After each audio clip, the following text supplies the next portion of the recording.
Super শপের cash কাউন্টারের সামনে দাঁড়িয়ে এক তরুণী তারই কেনা কলা থেকে খোসা ছাড়াতে শুরু করেন। তার যুক্তি ছিল, আমি তো খোসা খাই না, তাই খোসার দাম কেন দিব? তিনি দাবি করেন যে খোসা সহ কলার ওজন বেশি হয়, তাই বেশি দাম দিতে হয়, আর তাই খোসা আগেই ফেলে দেওয়া হোক।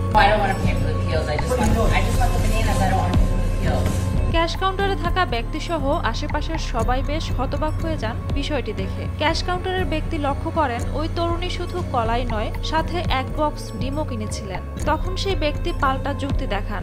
তিনি ডিমের খোসাগুলো ফাটিয়ে ফেলে দিতে থাকেন এবং বলতে থাকেন, এগুলোও তো ডিমের অপ্রয়োজনীয় অংশ, তাহলে খোসা ছাড়াই নেওয়া ভালো। তার এই পাল্টা যুক্তি শুনে তরুণী ভীষণ রেগে যান।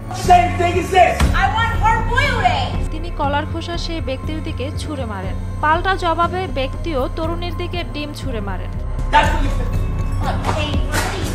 খবরটি জানিয়েছে ভারতীয় সংবাদ মাধ্যম নিউজ 18। ঘটনার সঠিক সময় ও স্থান জানা যায়নি, তবে ভাইরাল ভিডিওতে বেশিরভাগ নেটিজেন ওই ব্যক্তিকে সমর্থন করেছেন।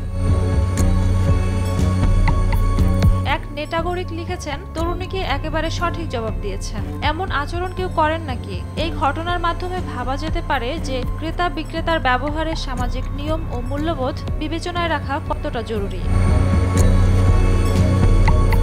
ঝুমা মৃধা, বৈশাখী সংবাদ।